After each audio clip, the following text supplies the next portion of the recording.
We're at part 4 on our inexpensive track cleaning car, and this should almost wrap things up for us today. We have gotten we've let this dry overnight. We've got our box completed. And at this point, I would normally paint the white structure here black, flat black, so that it won't be noticed. But for contrast in the videos, I'm going to leave this one white. Now, one of the things we have to do is add weight at this point. So you notice at the inside of the very end, there are these vertical posts that we need to remove those so we can put our weights in there. So I'm going to stick my nippers in there and we're going to nip that off. And then we'll turn it over and we'll nip this one off.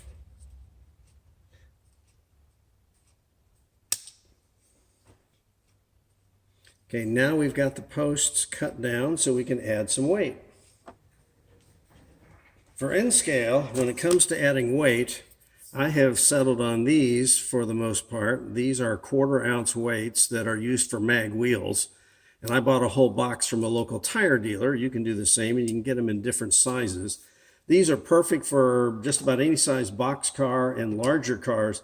But for small cars like this, they're a little too big and the material is very hard, almost like steel, and it's hard to cut and fashion.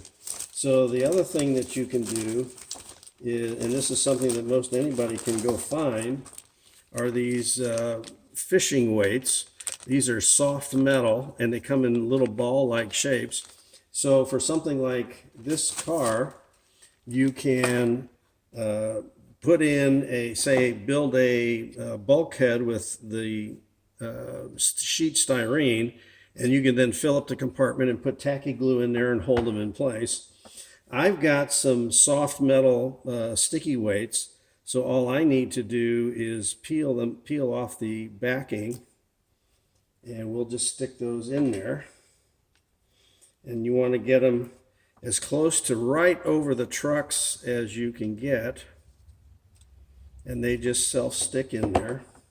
Now I would also probably put some tacky glue on these to permanently hold them in place. The self-sticking tape sometimes lets go after a while depending on temperature conditions. Now this car is significantly heavier and it will be a lot easier for it to pull everything around.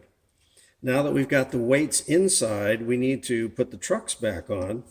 We took off the McHenry couplers and the trucks that came with the car originally, and I like to run the micro trains, which in this case are the brown roller bearing trucks with short extensions, which would be the proper fit for this car.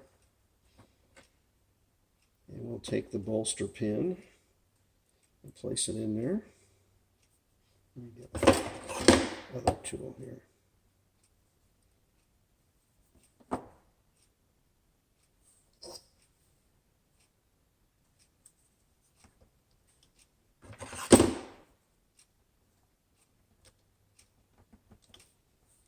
Then we'll turn it around and do the same thing on the other side. Okay, now that we're almost done with the car, we're going to take our test block and we're going to mount the car on it. And we're going to check and see if we have sufficient clearance between the bottom of the box and the rails. And you can see there's daylight underneath the rails and the box of the car. So we are just dandy. So basically the car itself is complete. Now we just need to make the cleaning block. And for that, one of the better things that I found is the Micro Engineering Company Bright Boy Track Cleaner. This is called Long Reach. It's 6 inches long and it comes in a much longer block. I've already cut some material off of this. But this is the same material as a regular Bright Boy. But when the Bright Boy has the 45-degree cuts on the sides, which makes you, since we need to have a square cut, it makes you waste material. So all we need to do now is we're going to place the block right near the box, and we're going to make a mark on here with a pencil or whatever your marking pen is. And we've got this ready to go. So one of the fastest ways to cut this is I just have a good pair of old tin snips, and they cut right through it. So now you're going to have your cleaning block, and it's going to be just a bit too big. So we're going to have to modify this and shape this just a bit. Okay, there's a couple of ways to shape this block. Wood rasp is a good way to do it. And what we've got right now is just some rough surface where we made our cut. So we're going to true that up and try to make it as straight as possible, as square as possible.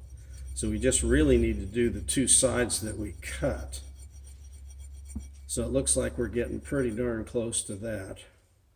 And that the wood rasp does that very nicely, very quickly, and it's easy to control.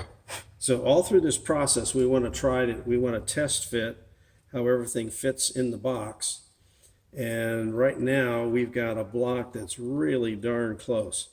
So you don't want it a really tight fit, but you don't want a really loose fit either.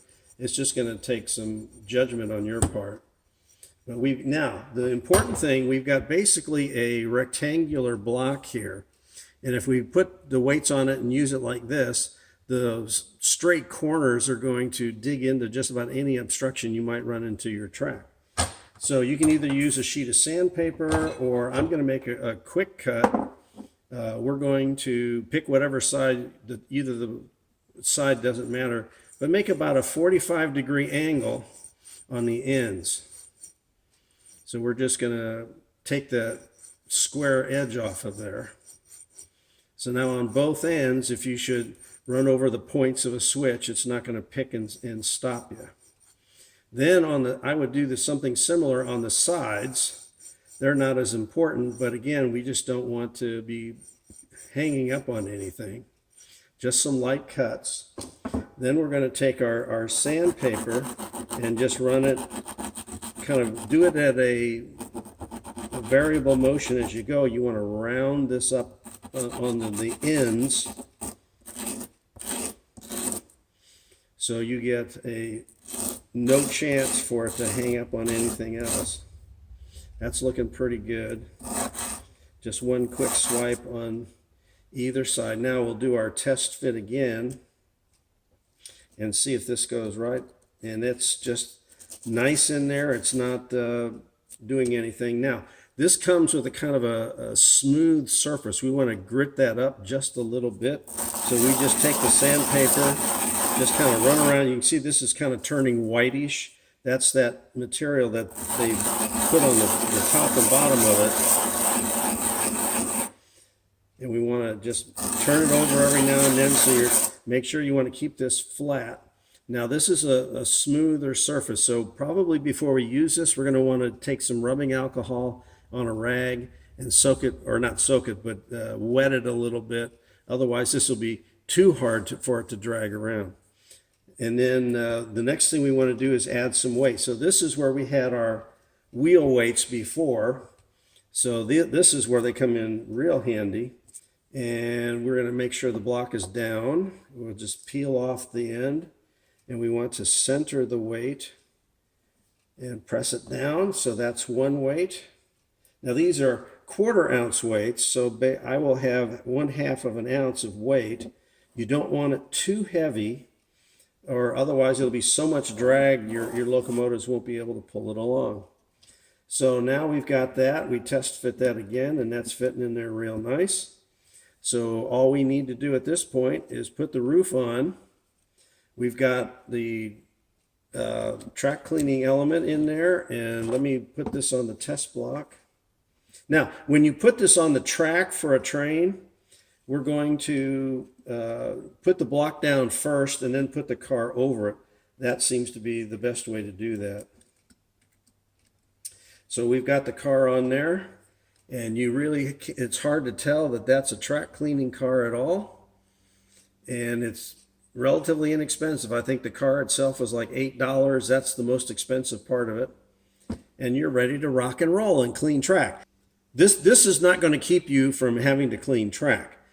This will do very nice on, let's say, an operating session, or if you're at a train show and you're going to run for like 8 hours, put one of these, and I normally put them right behind the locomotives. If you put them at the far end of the train, you're going to put stress on all the couplers on the rest of the train. So keep this up right next to the first car behind the locomotives. You can run all day, clean the track cleaner occasionally, like every couple of hours, and you won't have to clean track that day. You can then clean it in the mornings. For operating sessions, you should be able to go the entire operating session without having to clean track. But you will still have to take a bright boy, and you will still have to clean your track. This will greatly cut down on the frequency of having to clean your track. So I hope you enjoyed it, and we'll try to come up with another project.